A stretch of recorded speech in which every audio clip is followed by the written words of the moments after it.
प्रश्नावली 4.4 के question number 1 question number 6 हल करेंगे।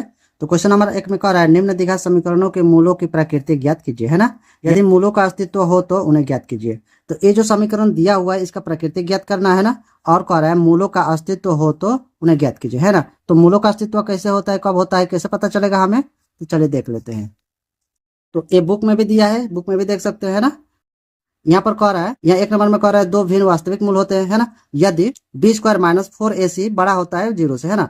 जब भी कोई संख्या 0 से बड़ा होता है ना, तो उसका अस्तित्व होता है। तो 0 से बड़ा कब होगा, कोई भी संख्या अगर प्लस में आता है ना, तो चलिए देख लेते हैं।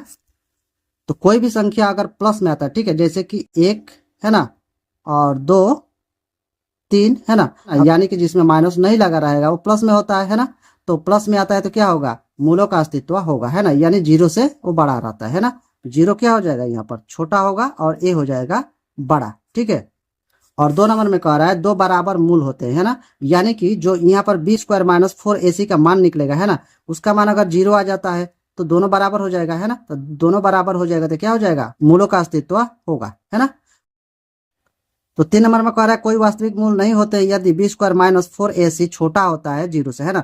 तो कोई भी संख्या 0 से छोटा कब होता है, तो यहाँ पर देखिए कोई भी संख्या अगर माइनस में आ जाता है ना, -1 2 50 या 100, है ना, कोई भी संख्या चाहे जितना भी बड़ा संख्या क्यों ना हो, अगर उसमें माइनस लगा हुआ है तो वो क्या हो जाएगा, 0 से छोटा हो जाता है, ठीक ना।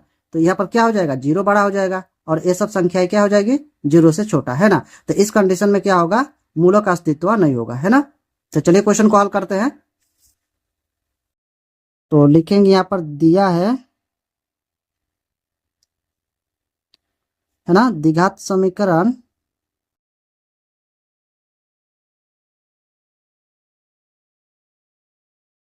तो क्वेश्चन जो दिया है उसे लिख लेते हैं,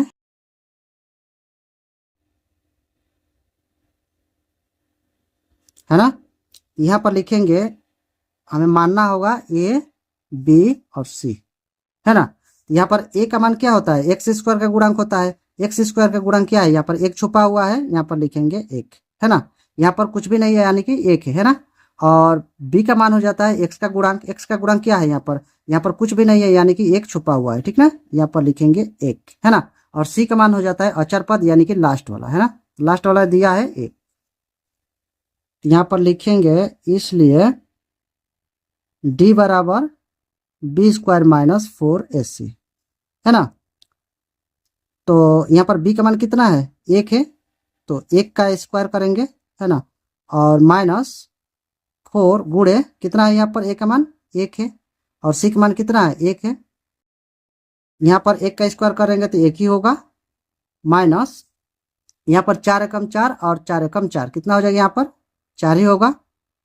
यहाँ पर घटाएंगे तो कितना हो जाएगा, 3 हो जाएगा। और बड़ा संख्या में माइनस लगा हुआ है तो माइनस हो जाएगा यहाँ पर, है ना। यानी कि डी का मान क्या हो गया, माइनस हो गया, है ना। तो यहाँ पर क्या मिला हमें, डी का मान कितना मिला, -3 मिला। और कोई भी संख्या अगर 0 से छोटा हो जाता है यानी कि कोई भी संख्या माइनस में आ जाता है तो क्या हो जाता है, मूलों का अस्तित्व नहीं होता है ना। यानी कि हमें यहीं पर रोक देना होगा, ठीक ना। तो यहाँ पर लिखेंगे इसलिए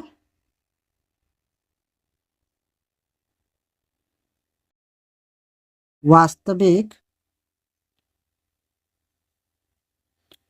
मूलों का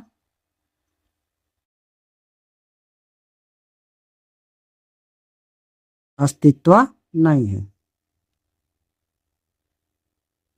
है ना। ये हो जाएगा हमारा आंसर, ठीक है। अगर वीडियो अच्छा लगा तो एक लाइक सब्सक्राइब करते जाएगा। और इससे पहले की वीडियो अगर आप लोग नहीं देखे होंगे तो प्लेलिस्ट में वीडियो है, जाकर देख सकते थे। चलिए फिर मिलेंगे अगले वीडियो में।